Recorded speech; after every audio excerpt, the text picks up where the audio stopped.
How did you go from Diablo II to venture capital? That seems like a pretty big leap. Look, there's significant societal and technological tailwinds in gaming you just don't have in any other media categories. Like, I want to be backing $5 billion, $10 billion, $50 billion companies. To get to that scale, you need to be doing something fundamentally new and getting it right. Hey, welcome to the Next Wave podcast. I'm Matt Wolf. I'm here with Nathan Lands, and we've got another amazing episode for you today. Today, we're actually talking about this area that's sort of this crossover passion of both me and Nathan, right? Both of us are gamers in our downtime. Both of us love AI and play around with AI in our downtime. And today, we're going to kind of talk about that crossover between AI and gaming. You know, most people don't realize gaming is already the largest form of entertainment, right? Like it's bigger than movies, it's bigger than music. I mean, most people, especially in business, they don't really realize that. With AI, it's gonna be even more intense. That like you're gonna have these new experiences that were never even possible before. Yeah, so right now, you know, games cost a fortune to make. You know, have huge teams develop them. Sometimes they take 5 or 6, 7 years to make. You don't know if it's actually gonna be a successful game.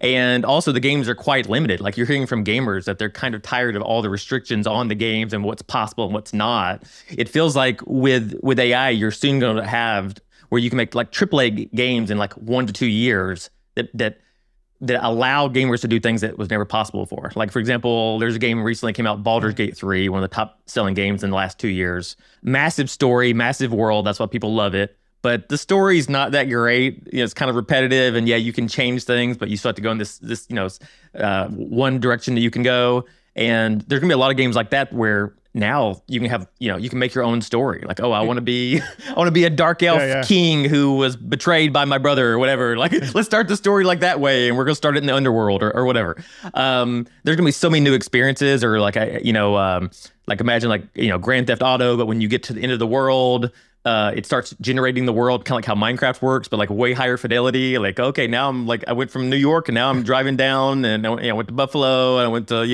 went to Michigan, whatever, right? Like all that stuff's eventually going to be possible, and some of it's going to be possible in the next few years. So I think as that happens, you know, gaming is going to become bigger than movies. It's already bigger than movies, but like I think movies are going to be a small industry compared to gaming in its ultimate form, which is going to be enabled by AI. I mean, I think we're about to see this. Well, we're already seeing this monumental shift, right? We're seeing this shift where it's easier to develop the games. It's easier to create the worlds inside of the games because it's being more enabled by AI. There's so much more that game studios can do because of AI right now. And so I think we're going to this world that's really, really exciting. And it's so fascinating to me because the topic of gaming and AI is such a contentious topic that I never realized would be a contentious topic, right? I tell a story later on in this episode about how I put out a YouTube video about the overlap of AI in gaming. And like half the people in the comments were talking about how much they hated the idea of AI and gaming crossover. And the other half were talking about how inspired they were because now maybe they could one day create their own game because of the empowering abilities that AI create. And it's so exciting to me what AI is enabling people to do with gaming, but I never thought it would be as divisive of a topic as it actually seems to be. Like, I think a lot of this with AI, it's similar, where like the gamers want one thing, and I think they're gonna love some of these AI-powered games, but obviously for the developers, that could mean they lose their job. It could mean that they lose power over the kind of games they can push out. You know, because like when you have like, you know, you're probably gonna have more games, kind of like how Notch who made Minecraft. You're gonna have more stuff like that, where like one developer makes an amazing sandbox world that people can play in, and that really changes the the power dynamics. I mean, Stardew Valley is another example of that, right? Where it was one person who created one of the most popular games on Steam. It's crazy. Yeah, and AI only is going to empower more people to do that. And we've got the perfect guest to talk about today about these exact topics. He is a gamer. He's a venture capitalist. He knows all about AI and what's going on in the AI world. He is literally, we probably couldn't find a better person to talk about this exact conversation with us. Today, we've got Moritz Baier-Lentz on the show. He's a partner over at Lightspeed Ventures, and he heads up the gaming department over there. So again, the perfect guest for this exact topic. And I can't wait to share it with you. So let's just jump on over and share the conversation we had with Moritz. Moritz, thanks for joining us. Well, glad to be here. Cool. Yeah. Well, let's get into your backstory a little bit. I know you've got a background in gaming, like Nathan just said. You played Diablo 2. Let's dig into it. How did you go from Diablo 2 to venture capital? That seems like a pretty big leap. My gaming exposure did indeed start about 20 years ago as a professional player. My parents and my brother all had dropped out of high school, and so the ask for me was to please finish high school. I thought that was well doable while also playing a bunch of video games, but fell in love with Diablo 2 pretty early, pretty much at the same time when we got connected to the internet, which was arguably late, around 2001. I guess we were always Y2K ready. And I loved it. I was playing for the fun. It probably was about 6 to 8 hours a day for like 6 or 7 years. I peaked at the global #1 ranking in the built-in ladder twice, in 2003 in softcore, then 2004 in hardcore. But I first ventured into what was arguably the least gaming thing one could do, which is join Goldman Sachs in New York as an investment banker in a suit and a tie. Initially focused on enterprise IT, M&A, and IPOs. And 2 years into that Goldman job, came back to gaming, looked at it, thought it was fascinating, a $150 billion industry at the time that had not seen a single down year since 1997. But at the same time, there was no partner who was dedicating their focus professionally to covering gaming holistically, beyond just the occasional deal that we had done up till that point. And so I thought it would be a great idea to start a gaming practice. This was not a Goldman-specific thing. I don't think any bank or consulting company, for that matter, had a gaming practice at the time. Started that in 2016, ran it for 4 years. Timing was great. I think they've had a blast all through today, including big recent transactions like Microsoft Activision, Take to Zynga. So 4 years of gaming banking, then joined very small Bitcraft in 2020. This was a gaming specialist VC firm. We had about 50 million under management. We scaled that in 3 years from 2020 to 23 to almost $1 billion in assets under management. And then for the last 2 years, I've been working with Lightspeed. Joined them late 22 as a partner, but also leading the firm's gaming and interactive media practice, where we invest from a $7 billion fund into studios, platforms, and tech all around gaming, interactive media, AR, VR, anything digital and virtual worlds. So cool. Now I've got to ask, what does a Diablo 2 player make? Like how much can someone earn back then? Obviously it's different now. Back then. It is different now. I think most of the money made today would be attracting eyeballs. There was this time in between where the thesis was you can do it with winning esports tournaments. That's what all the initial esports teams were formed based. I mean, they all migrated to basically becoming creator companies now. There was no Twitch back then. There was even barely any esports back then. I think Counter-Strike was the only esport at the time that was regularly hosting tournaments for prize money. So the only way really at that time to make money was selling digital goods, as far as I'm concerned, in Diablo 2 and also, a handful of others, which Nathan knows well. I do want to talk a little bit about the sort of crossover of AI and gaming. And there's really sort of two sides to that coin, right? There's the development of the games, which more and more are using AI to develop the games. But then there's also AI in the games, like the NPCs and things like that. So let's start on like the development side, because I've made a few videos on my YouTube channel about gaming and AI and how, look, I can now create my own really, really simple basic game using Claude or GPT-4 and go back and forth and get it to write the code for me. And I put that video up and I'd say the comments were like 50-50, right? It was like half the people were like, oh, great, now we're just going to get flooded with BS games that suck because people could slap them together. And then the other half were like, oh, this is so empowering. I can create the game that I always imagined making. And it was just like, it was so much more divisive than I thought it was going to be when I made the video, because I was just making the video to have fun. But I'm curious, like, what are your sort of thoughts on that area?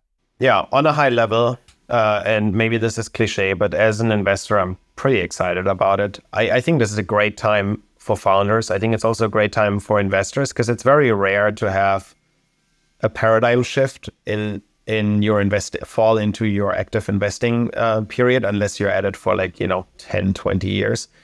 I compare this to the introduction of the internet or the introduction of the mobile phone. I think it really will drive change, and it's already showing value, right? This is where really very much differs from Web3, by the way, too, which is a lot of the value so far seems to be proven and a philosophical debate in nature versus, AI can't do many things and AI can do many things poorly, but already can do a lot of things pretty good, and it's only going to get better. So clearly there's already some value, and I think also clearly it's going to be increasing value going forward. And the cap on it, I don't know where the cap is, so let's just say that, right? And it's going to be an interesting journey to find that out.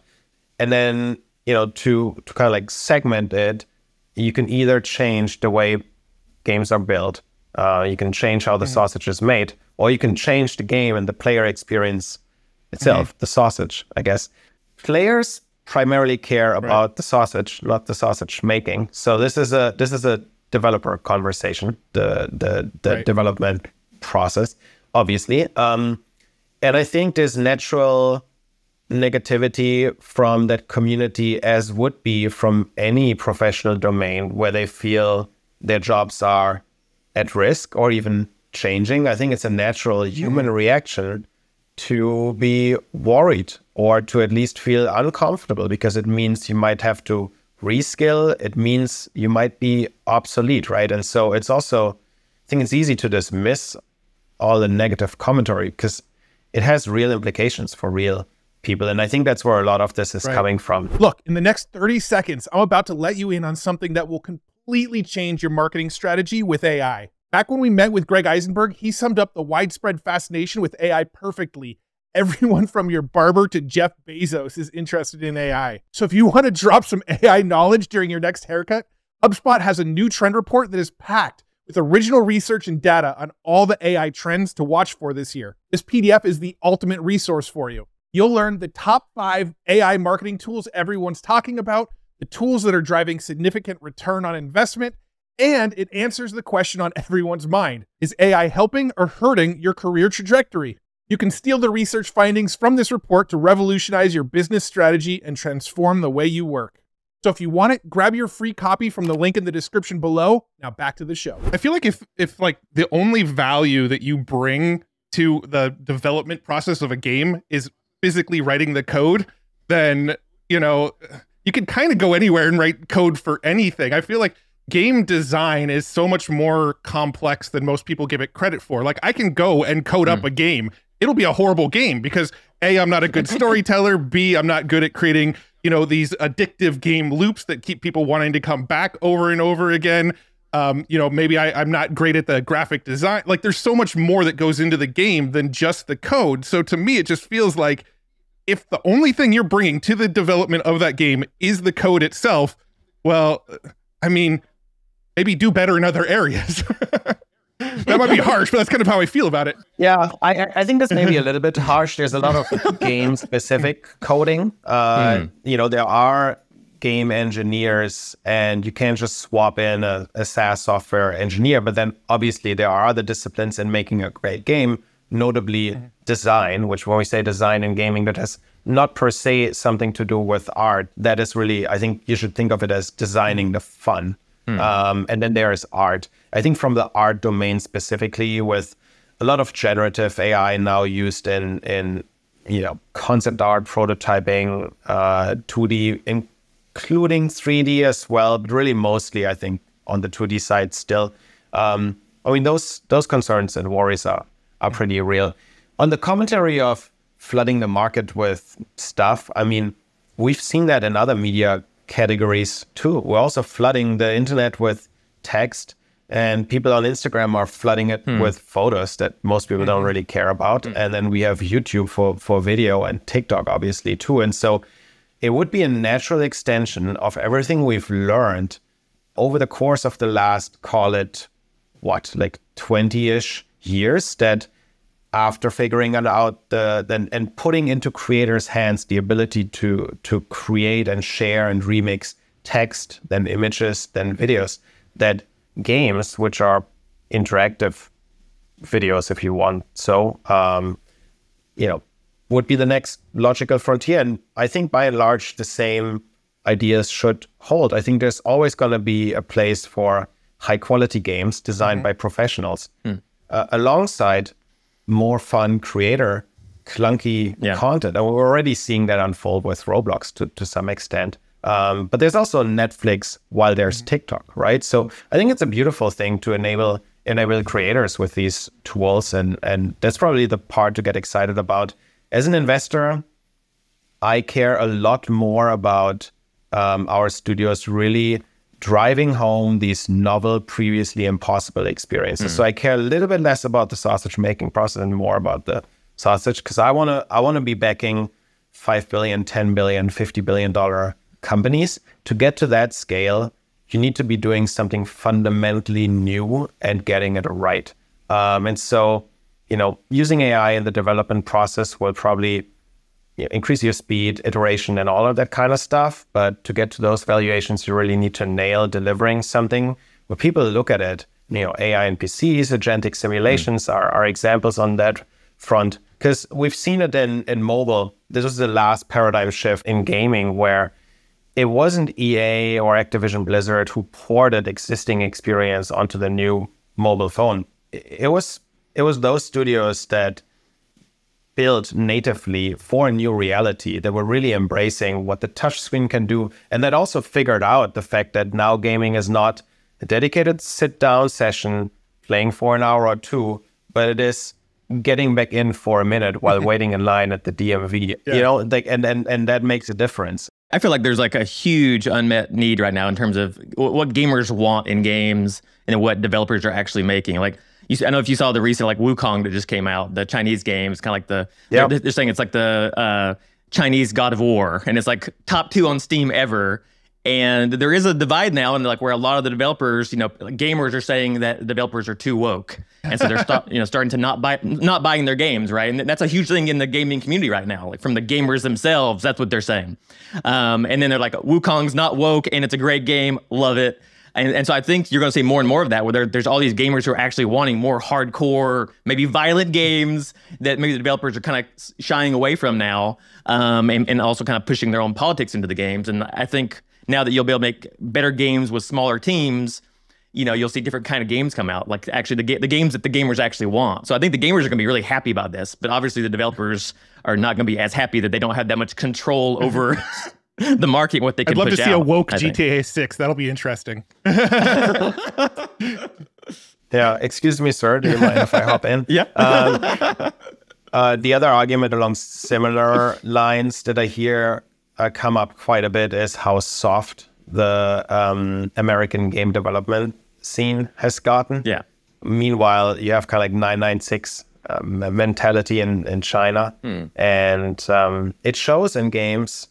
They're not just recent examples, but even MiHoYo, for example, was able to do something that had a significant impact in the Western gaming world too. And I think to some extent, making games is a bit of a grind, even with all the AI help you can get. And China shows that they can grind. Yeah, I really think we're pretty far off from AI being able to basically do the entire game design process. I think AI can help with the coding right now, but I still think we're a ways off from AI being able to completely generate a game that people really want to play. But saying that, I think let's talk about like the actual sausage. Let's move on from the making of the sausage and talk about the sausage itself. What are some of the things that like excite you that you're seeing bubble up with AI and actual like gameplay? I know NPCs is sort of one of the more obvious things, right? NPCs with large language models, so every conversation is different. But what are some of the other interesting things that might bubble up from that? Yeah, and I think when people say AI NPCs, and I had my fair exposure in this space with in-world AI, it's not these like one-on-one isolated endless conversations that you can have almost like as a side quest. So you play the game, and then if you want to talk to this character forever about whatever, you can do that. That's pretty lame, I think. And that's not really, that's one use case that's been shown, but the stuff that gets me excited, and it will change what games are. If done right, this will change genres and how we just like mobile brought, I mean, it's more than half of the gaming TAM. I think the same thing's going to happen here again. Imagine, for example, a photorealistic version of Manhattan. I mean, I think there is this great Unreal Engine 5 video where you can fly through, and it looks gorgeous, but also you can only watch that for about a minute until you get bored, because it's just like, okay, then I might as well just go to Manhattan and see the real thing. But we're really good at creating these hyper-realistic, visually stunning worlds. It's also easy to point out how much we've gotten comfortable with how stupid and like just logically limiting these worlds are. It's almost just like, oh yeah, you can't do that because it's a game, right? Like, it's like, yeah, it's all like kind of like predefined, and it's just like, okay, but why really? And usually the answer is because it would be a pain in the butt to code all that. And that's why we've come to closure with these artificial limitations. So imagine filling that photorealistic Manhattan with 2 million New Yorkers with hopes and dreams and aspirations and background stories. And now it still looks great as it did before. And you walk up to the, I don't know, halal cart guy and you order something and he's just ranting at you and you're trying to find out why he's so pissed. And it's like, well, he didn't want to move to New York and he's only here because his daughter wanted to study at Juilliard and whatever. And you can just go wild with it. And then you log off, you come back 2 days later, shit's on fire. You're like, what happened while I was logged off? Well, the stuff lives and breathes while you're not there. And some gang fight started. So now you're trying to see if you can be part of that, right? So that's like GTA on steroids. I think it's going to get pretty wild because what I just laid out, you can see the light at the end of the tunnel to get that done. It works in isolation and it works in small pieces, but no one's really hasn't put it together, partly for compute costs and other reasons. But I mean, usually when you see the light at the end of the tunnel, it's going to be there in full bloom, like within like 5 to 10 years. And that's how we need to nail as investors and running funds that have a lifetime of 10 to 12 years, let's say. We need to nail the future and how it looks in 8 years.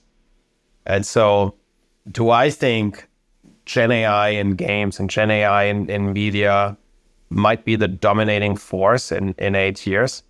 Yeah. I mean, at least there's a really good chance that that's the case, right? This is early stage venture capital. Yeah. We're supposed to be wrong most of the time. This one could work out quite nicely. The one thing that we can't afford is to not be exposed if it does work out. So we can't afford to play this card and it go to waste, but we can afford to just sit here and not credibly and meaningfully get exposure. Well, along those same lines, I mean, when it comes to what you decide to invest in, like what sort of criteria are you looking for? Like what are some of the things? Yeah. We have a gaming-specific subsite for the Lightspeed website, actually, at gaming.lsvp.com.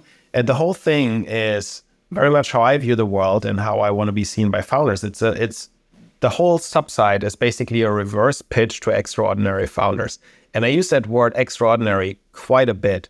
We take, as a firm, pride in pulling the trigger rather rarely, hiring people with significant depth and authenticity in their domains, enabling them, to a large extent, to almost autonomously call their 1 to 2 shots a year. And that's not a lot, but we can deploy quite meaningful capital into things we like. We have I think we have 20 companies where we have something like $200 million exposed.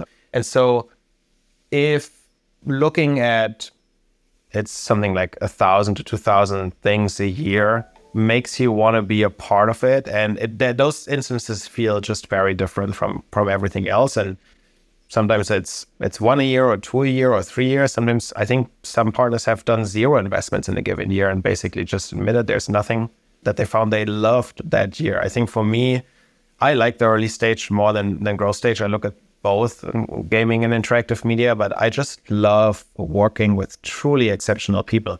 And my bar is basically, would I work for or with these people? And I think my bar for that is excruciatingly high. And so I felt like that once this year. And I want to feel like that usually twice a year, but we'll see how the rest of the year unfolds. What was the one thing that made you feel that way this year? Yeah, so KID was an investment where we co-led the Series A with Andreessen. And it's a super interesting platform play in gaming. They solved this, worldwide, quite scaled issue of age-appropriate experiences for kids and teens. And it's not just a feel-good investment. And obviously, I had my first daughter in April, and people were making fun of me because I was doing the whole deal while I was supposed to be on parental leave, and my excuse was that it was parenting related. And then you invest in kid, is that? yeah, exactly. Yeah.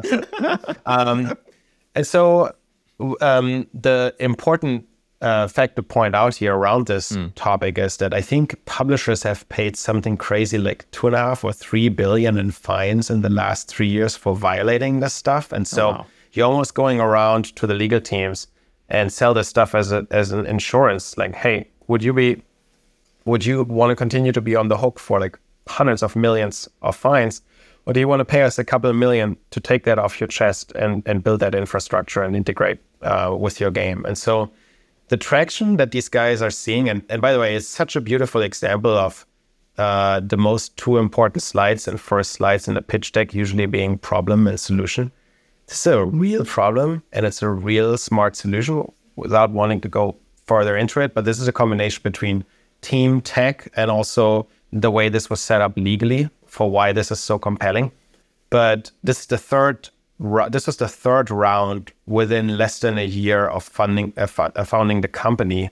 And I've never seen this much commercial traction in an early stage gaming platform since doing the VC job in late 2019. Is this using AI at all for like analysis or anything like that? Or is it totally a non-AI startup? I think just as much as a company that would now put AI somewhere on their website, but it's not front and center for them, at least for the time being. There are some applications that we have discussed, but right now, I would say it's not front and center. So when you're looking at companies, are you looking more at like the product they're selling? Or are you looking at the people? I mean, obviously it's a combo of both, but like in order of importance, would you ever like invest in a person knowing maybe the project's not right, but this person's, got something? I would never invest in the other way around, where I think the product absolutely needs to get built or makes a ton of sense or is super interesting, but I don't think the founder is extraordinary. I think that's a trap. If I've learned one thing in 4 years, like that is a trap. I definitely focus more on team and founders than on product, but ideally both are great. And I think if you're investing in 2 out of 2,000, then I think you can rightfully ask for 10 out of 10 on both fronts. But a lot of my investments are pre-revenue. So especially on the studio side, and the type of studio bets I like to take, and I think studio investing in game studios as a VC discipline is really, really hard. And I might bite my tongue on this in a couple of years, but I think most people are doing it terribly wrong. It's very hard to find things that really lend themselves to venture-style returns, right? We manage a $7 billion family of funds. Our LPs want 4x their money or more, so let's say 28 back. To get to that, if we own, let's say 5 to 10% at point of time in exit on average, because some of these are growth positions where you can't get to 15% because you're coming in late. We have to invest our $7 billion in things that will grow us $250 to $500 billion in exit value. And we only have about 30 check writers. So, in the 500 billion case, like about 20 billion of that is on me. So finding like 2, 3, $1 billion companies, you're basically not carrying your weight by an order of magnitude.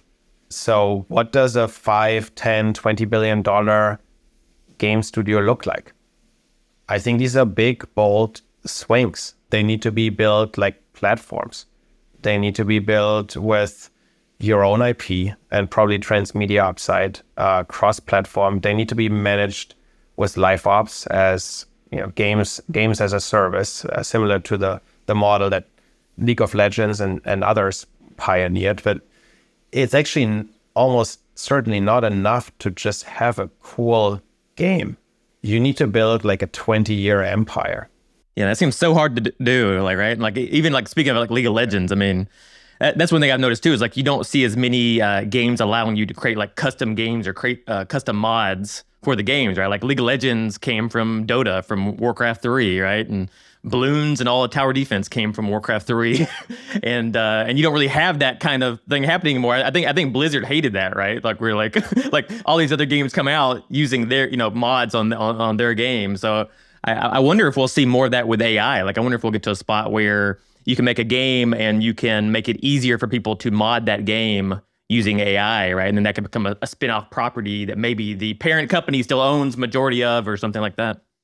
Or just let AI go wild on existing games, change the parameters around, and maybe end up with something that's fun. I think there's probably a way to automatically feed kind of like levels of fun into the objective function, and so it kind of knows what is more likely to be fun. Yeah, it's gonna be a wild world ahead. I think it totally makes sense. I think this will be more player-driven creation. I think it will be more AI-driven creation, and it's gonna be this beautiful storm of human and machine creativity to get to things that will just blow people's minds. And maybe we always have to like polish it a little bit and then build it professionally. And like we've seen that pattern a lot, right? With mods becoming whole games. But maybe not. Like it's really hard to say. It really is hard to say, because it's almost like, holding an iPhone for the first time in 2007 and predicting Angry Birds and like in-game monetization. It's no single person would have been able to do that at that point in time. Let's face it. Seriously, no one would have been able to draw that future 10 years out. Why would it be the case this time? I think you'll be right enough by finding the most extraordinary people going on these early stage adventures. And why team also matters more than product is the product that gets pitched in the beginning is not the thing that gets sold or goes public. There's always 2-3 detours in between, right? And there's this famous collection of Silicon Valley like seed stage pitch decks of Airbnb and Uber and yeah, you can squint a little bit and it looks like it looks today, but some of them not at all. And it's always going to be like that because the future is unpredictable. But I think it is predictable that the best people will build the most valuable things. I feel pretty strongly about that. Yeah. At least that's been the case historically. Now, finding them and convincing them to work with you, that's what I focus most of my energy. I think YouTube actually started as a dating website, didn't it? I'm pretty sure people put like their personal profiles on there. There's so many of these examples. Is that right? Yeah. That's just one example that comes to mind. People used to put like their they would put their personals on there where they would sit there and be like, I like long walks on the beach and, I love my dogs and all that kind of stuff. And they put videos to try to find dates on there. And that's, I think, one of the original use cases of it. But are there any game studios right now that are like really, really under the radar that you feel like could bubble up and become something? Yeah, there's a few. So this, games investing as a VC discipline is still relatively nascent. And so those AAA projects that have the legs to go all the way to what I described, most of them are still pre-launch. 2 companies I invested in during my Bitcraft days that I think stand out are Theorycraft. They just announced Supervive. So this, I think, is a project worth watching. Another one that's much more under the radar is RateBase, which was started by the former lead designer who created Valorant at Riot Games.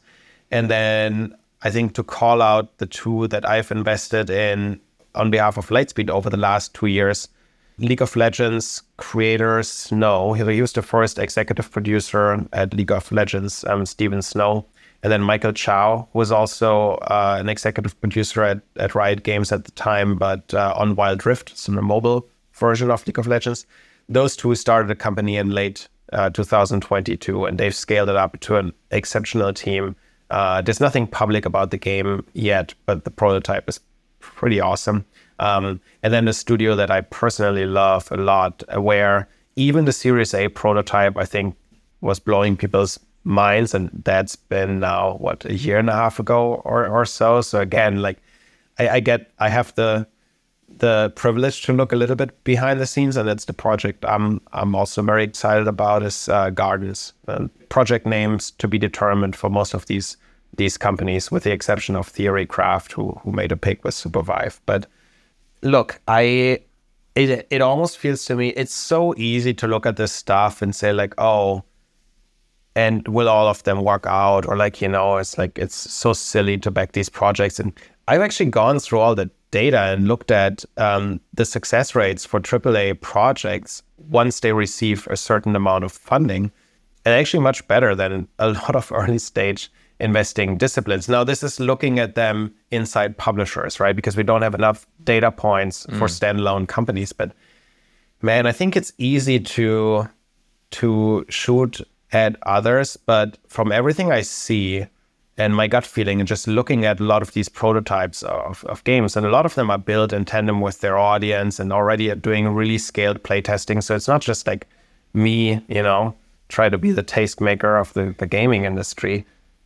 I think there could be a couple of multi-billion-dollar bangers from this era, 2020 to today. And so as a VC, it would be enough to get one of them right. But I actually think the hit rate's got to be a lot higher.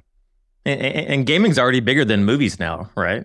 Gaming is a $185 billion industry. That's just the content side of it. That does not include any hardware sales like PlayStation and Xbox. Doesn't include esports, doesn't include Twitch, doesn't include Discord or any of that. So just the content, PC, console, mobile content is 185 billion. It's larger than linear TV. It's larger than music, film, and on-demand combined. So on-demand including Apple, Netflix. Yeah, it's also of all of these media categories, it's the only one that's, I think, now back on a solid growth trajectory in like, scraping the high single digits, while a lot of the others are in decline, including, I think, even on demand. Yeah, I'm sure COVID helped with that a bit. I know gaming just went wild when everybody got locked down. You see, but you also see the negative effect of it, which is fading tailwinds from the COVID era and probably over-investing during the COVID era. And again, this stuff is hard to get right, and hindsight's 2020. But it's also funny to me where gaming shrank 2% last year, and everyone loses their mind. And everyone's like, this is it. Gaming's done. It's negative 2%. You should really look at the chart a few decades back. It's just straight up and to the right. So I'm sorry it didn't grow 10% in that one particular year, coming off significant growth in the years prior. Will there...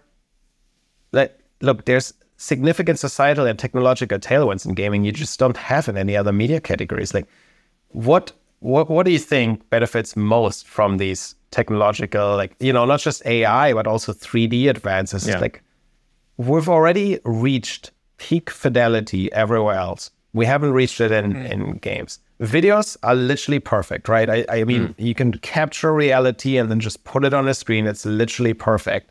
And I think the same you could say about music and text. Can't quite say that about games. Like, games look really good, but they don't look hyper photorealistic, indistinguishable from reality. They don't. Yeah. So they're gonna get there. And then all these AI things, because they're interactive and because they're social, man, there's gonna be so much crazy stuff going on in games. So call them interactive media, for better or worse. And also, everyone who grows up today is a gamer. When I was playing, like, I was the nerd. And now look at middle schools. I mean, if you're not playing, like, if you're good at Fortnite, you're the cool kid. Right. Like, I wish I would have been the cool kid. No. It's crazy. Well, and even with... I mean, now I am the cool kid. There was a flip there where all the nerds became cool. Yeah. I like to think. Well, there's also like another progression that I'd love to hear your thoughts on too, right? Because we'll probably get to a point, right, where games are like photorealistic. You could play them in 8K. They're indistinguishable from reality. But then the even next phase beyond that is, VR, AR, the sort of various environmental stuff. What are your thoughts there? Do you think that's going to be as big for gaming as, it seems like like VR kind of goes in waves as far as like interest. VR gets really exciting and then people stop talking about it. And it gets really exciting and then people stop talking about it. Do you think that is the future of gaming? So I'll say yes. But then as with everything else, getting the timing right is super critical. So do I think that head-worn devices or something of that nature, probably AR more so than VR, will replace traditional screens, possibly completely? Yes. I think it'd be quite sad not to see that happen over the next 20 years. I would kind of expect that. And then after that, you get BCI as the ultimate frontier, but that really seems to be further out. And I'm not sure that's going to happen in our lifetime. Well, it depends on the advances in longevity, I guess. Lifetime is relative too. But VR might actually never be a mainstream technology. I think it's too high friction because it's already pretty good. And every time I have all the VR headsets and like most of them are just collecting dust. It's sad because it's just easier for me to jump into a game of Rocket League and have fun instantly versus, every time I'm using it, I really like it, but also I just don't see myself getting to it. Now, if I had fully working AR glasses that can get to the fidelity of screens, like why would you use traditional screens? Why would you carry around this weird monolith in your pocket that is your mobile phone? But for AR, there are real challenges in optics and physics that right now we don't have great answers for. And it always feels like it's 5 to 10 years out. And it's, at least for me, it's felt like that for the last 5 years. So we're not really moving. And if you talk to people who really spend a lot of time in the space, and there are also so many examples of former AR, VR founders who for their next thing specifically did not go into XR. Brandon Arib is one example, the former founder and CEO. I guess Paul Malucky is kind of the odd one out, although Andrel certainly is something else. But there are now renewed XR ambitions there. John Carmack got burned out on it as well, right? John Carmack. Nate Mitchell actually just released a video game called Spectre Divide, which is coming into alpha soon. So that's one of the 2020-21 wave. He was also co-founder and the chief product officer of Oculus. And so I think the more time people spend with it, the more time they realize it's not a near-term reality. But again, I think if you ask any of them, will XR replace traditional screens ultimately? I think all of them would say yes. But that's not how investing works. Just because we need you to be kind of done and scaled in 8 years. And so for XR, we monitor the install basis. It's also really hard. If you come to me and you want to build a VR video game, I mean, that's cool. And I love it as a consumer. And people need to be doing that to help also keep the interest in XR up. But as an investor, it's just tough to argue that this is backable with, I think right now, an active install base below 10 million users, right? Even if you get to all of them, how are you going to build a $10 billion company? It's not possible. It's just not, Yeah, it seems like it's so hard to get people to change how they're interacting with like entertainment. Like they can use a screen, of course, but like putting on a headset is a totally different thing. And it seems like the low hanging fruit is more how can you improve the existing experiences with AI and stuff. Like I want to see Baldur's Gate 3, Baldur's Gate 4, where I'm using AI to generate a new storyline, or like you said, a game where you're generating a world and filling it up with characters who live on after you stop using it, you come back and they're still doing stuff. I mean, that's the kind of stuff that I think people are going to get super addicted to. To some extent, everyone was focused on XR being the next platform shift of sorts. And what's happening instead is that the platform shift we got instead was AI. Yeah.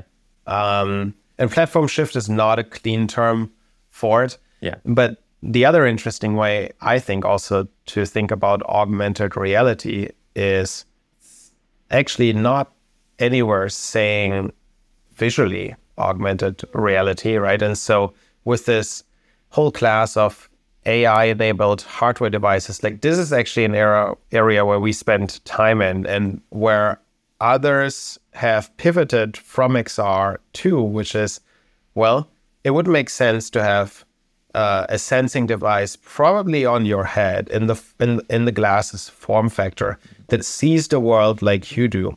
That doesn't necessarily give you a visual overlay to interact with it, because that can happen through earplugs and voice, but helps you make sense of the world. And you know, the Ray-Ban glasses are a good example. Brilliant Labs has released Frame, which is a very lightweight AR glass with a super rudimentary display, but the power really is the AI agent that lives in. And there's a few other, I mean, we all know also the projects that went kind of boom and bust. And yeah, it's really hard to get this stuff. It's a new platform, so it's really hard to nail. But that's something that that light at the end of the tunnel is like that. There's already an incoming train, in your face. That stuff's gonna work really, really great in the next year or 2 or 3. So that's certainly fair game for VC firm. And so we're spending a lot of time on that thesis. And that is augmented reality. If I wear them and I see you next time, and it tells me, oh, remember Nathan, you did the podcast together on August 21st. He was kind of a dick when he asked that question. So why don't you get which one? Why don't you get back? It's still coming, and I'm already living in the future. Okay. This is another prediction. Yeah. So that's cool, and that's very useful, and I think a lot of people will like and wear that. Very cool. Well, this has been super, super fun. I mean, it's not often that we get to talk about both AI and gaming, which I know both me and Nathan are super passionate about both of them. So it's been awesome to talk with somebody that has the same sort of overlapping passions. So been super, super fun. We couldn't thank you enough for joining us, and really appreciate it. Thank you, guys.